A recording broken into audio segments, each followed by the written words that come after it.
Standar kemiskinan di Indonesia menurut BPS itu adalah 580.000 per bulan atau kurang dari 20.000 per hari. Ini gak salah, bro. Cuma semangkok bakso. Penghasilan apaan yang kayak gini disebut miskin? Ini bukan miskin, tapi busung lapar, bro. Dan jumlahnya, kata BPS, ada sekitar 27 juta orang. Wow.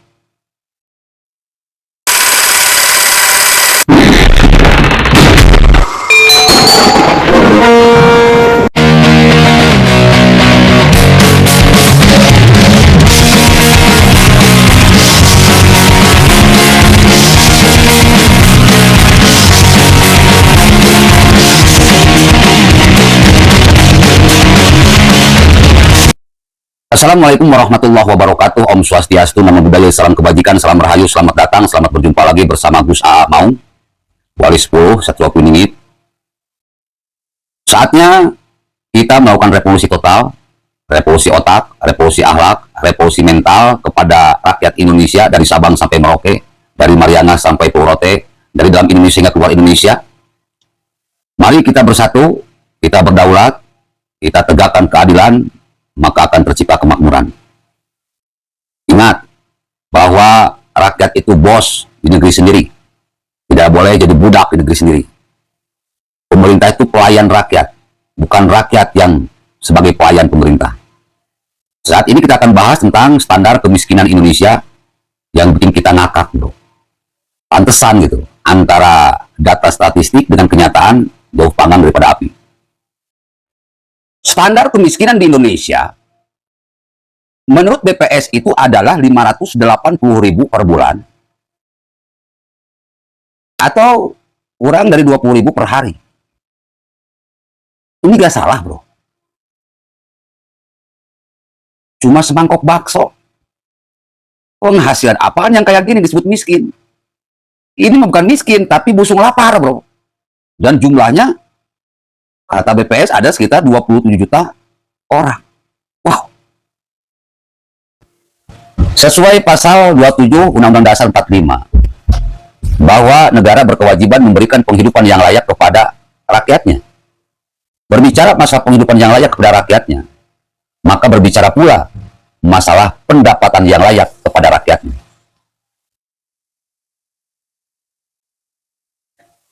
Kita terkaget-kaget, bro, melihat sebuah informasi bahwa standar kemiskinan di Indonesia adalah 580.000 per bulan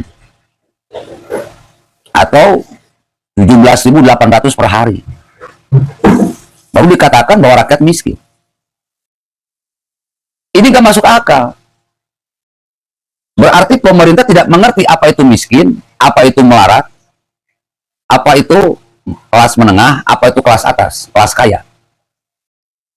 Dengan menetapkan batas rakyat miskin 580.000 per bulan atau 17.800 per hari, berarti pemerintah ini menutup kebenaran, menyembunyikan kebenaran hanya demi sebuah pencitraan. Dan ini merupakan sebuah kejahatan yang tidak termaafkan. Pemerintah tidak mau jujur, sehingga tidak ada action untuk memberantas kemiskinan. Angka kemiskinan aja diakali, dikadali, dibikin hoax. Miskin itu bukan melarat. Miskin itu tidak cukup. Standar kemiskinan yang dilakukan oleh pemerintah ini bukan standar kemiskinan, tetapi standar kehidupan yang sangat tidak layak atau rakyat yang melarat. Dan jumlahnya bukan main-main.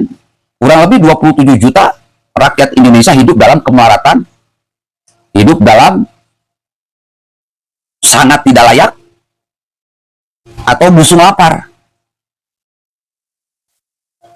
Itu standar kategori busung lapar, bukan standar kategori miskin.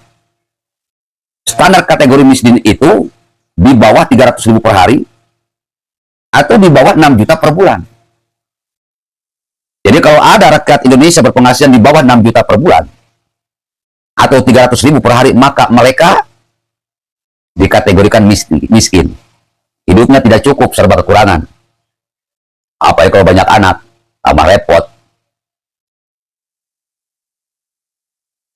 Standar yang layak rakyat dikategorikan miskin yaitu penghasilan di bawah 6 juta.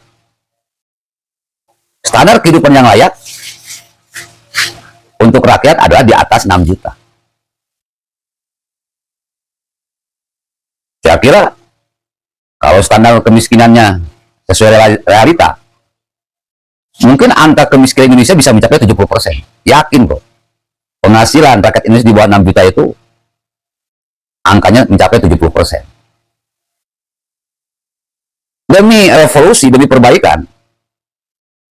Karena kewajiban pemerintah dalam memberantas kemiskinan, ya udah. Kabarkan apa adanya aja. Jangan diakali dan dikadali.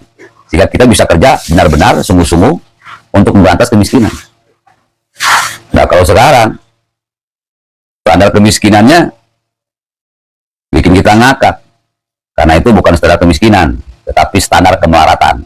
Pantes pemerintah tidak akan pernah mampu memberantas kemiskinan karena datanya memang jauh berbeda dengan kenyataan.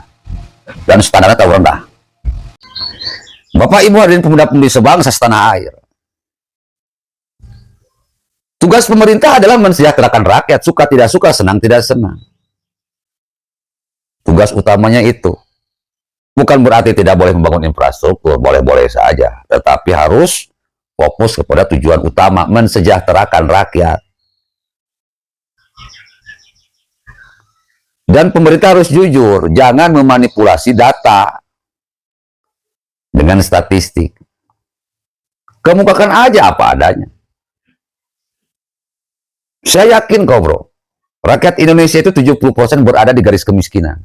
Kalau meterannya benar.